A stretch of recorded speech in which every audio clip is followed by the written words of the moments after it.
Tanti auguri. Sta in diretta su Soundtrack City.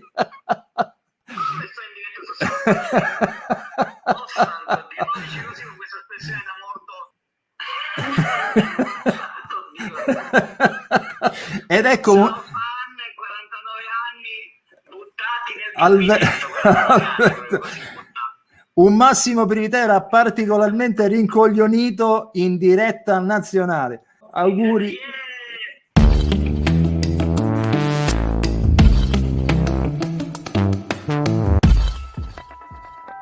E ciao a tutti di nuovo, benvenuti in questa ultimo magazine del prima dell'estate, dico bene Massimo? Ahimè sì, però in realtà, giusto perché andiamo in vacanza anche noi, però poi torniamo alla grande sempre. Sì, non diciamo niente, ma torneremo alla grande, sì. Allora, magazine di luglio, so che tu hai visto un paio di film, quindi consigliaceli un po'. Al cinema, sono andato al cinema, che meraviglia, sono tornato al cinema. Anche se la lunghezza è esagerata, perché di questi due film di cui parlerò, quindi un po' con la mascherina, dopo un po' non ce la si fa più. Allora, uno è un film d'azione, uno spin-off della saga degli Avengers, Black Widow, Vedova Nera, dove però il personaggio non viene sondato come si doveva. Psicologicamente è un po' ridicolizzato, e questa è la nota dolente. Diciamo che assomiglia più a un film della saga di James Bond, questa volta al femminile, che più un film della saga della Marvel, dell'universo cinematico della Marvel. Le musiche sono di Lorne Balfe, della Factory di Hans Zimmer, e anche qui si denota che lui si è distanziato totalmente, soprattutto perché il film è pieno di scene d'azione anche un po' fuori un po' alla Fast and Furious e un po' alla Bond, e si è direzionato proprio sullo stile bondiano musicale e poco avente a che fare con l'universo Marvel. L'altro film che invece mi è piaciuto tantissimo, a differenza di questo, è un film di guerra. Parla della battaglia di Shanghai, dove i cinesi dovettero sopportare e diventare veramente dei martiri, patriotti per eccellenza, in una famosa conquista eccessiva, ridondante, di questa fabbrica che doveva essere per forza conquistata dai giapponesi. Quindi questi 800 eroi cinesi allo stremo per tenere in vita questo simbolo che tutt'oggi esiste ancora in Cina, è rimasto tale e quale.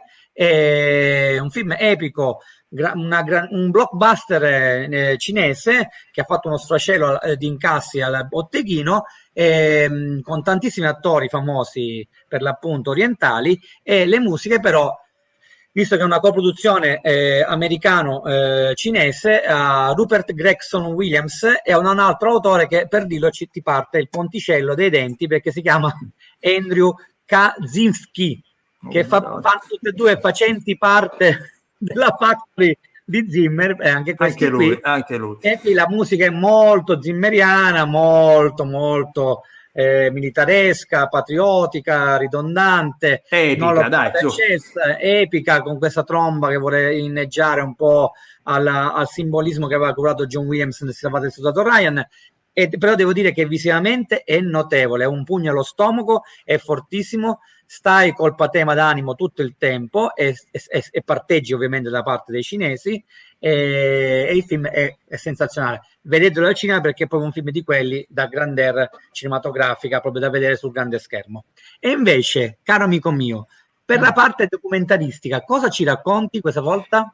Allora, io vi racconto due bei documentari che bisogna vedere. Il primo soprattutto, sto parlando di Alida. Alida si intende Alida Valli. Insomma, questa grandissima nostra attrice, peraltro io la ritengo forse una tra le più belle nostre attrici, di una bellezza imbarazzante, direi. Questa è la sua storia attraverso le testimonianze del suo figlio e di tutte le persone che hanno collaborato con lei, ad esempio Vanessa Redgrave, Charlotte Rampling, Bernardo Bertolucci, Margherita Fontrotta, insomma Roberto Benigni e Dario Argento. Insomma, stiamo parlando veramente di un documentario fatto veramente con grande attenzione e cura. L'altro documentario Questo che mi ha lasciato un attimo perplesso è sul caso Pantani. Su Amazon Prime lo potete vedere, mentre Alida su Rai Play. Perché? Perché in questo documentario ci sono 3 attori che interpretano ognuno una fase diversa della vita di Pantani, e quindi quella iniziale da giovane, quella diciamo nel pieno della maturità e quella nel pieno proprio del declino, diciamo. Fu accusato di doping, in sostanza lui non si riteneva peraltro colpevole di questo. Quindi, morale, una storia molto particolare, perché vedete questi 3 attori che si susseguono durante la fiction, e insomma la cosa è abbastanza particolare. È un docufilm. Direi di sì. Questo è un docufilm a tutti gli effetti, più che un documentario come ad esempio invece Alida.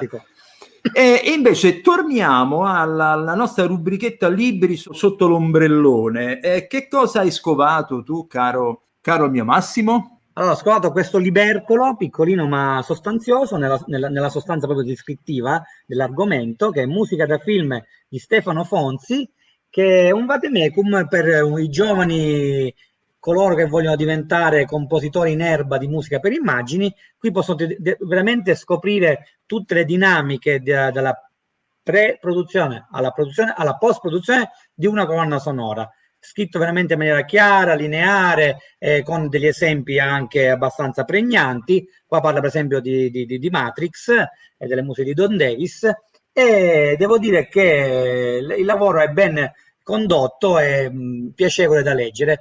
Per chi vuole diventare un compositore di musica per immagini, è uno di quei libri da avere nella propria bibliografia. E invece, questa volta, caro amico mio, qual è il film di cui parliamo della nostra rubrica Cine Music Club? Allora, questa volta andiamo negli anni '80, quindi anche in questo caso non è un film in bianco e nero, ma è un film a colori. È un film del 1985. Io ero convinto fosse il primo film di Luc Besson, invece no, non è il primo film, è il secondo. Sto parlando di Subway del 1985, un film dove c'è dentro non solo uno splendido Christophe Lambert, ma anche un'Isabella Gianni non da meno. Ma soprattutto qual è la particolarità di questo film? Si basa la storia su una serie di vicende che accadono all'interno della metropolitana di Parigi, dove vive quel sottobosco così di persone sempre ai limiti, dove Christophe Lambert si innamora della moglie del gangster e forma un gruppo musicale in qualche modo. E in questo gruppo musicale il bassista è Eric Serra, che poi è anche il compositore delle musiche di Subway. Ma indovina chi è il batterista? Perché io quando l'ho rivisto non ci avevo fatto caso. Jean Reno, che non suona manco male la batteria, peraltro, in questo film, e credo che lo suoni veramente, peraltro. Sì, lo suona.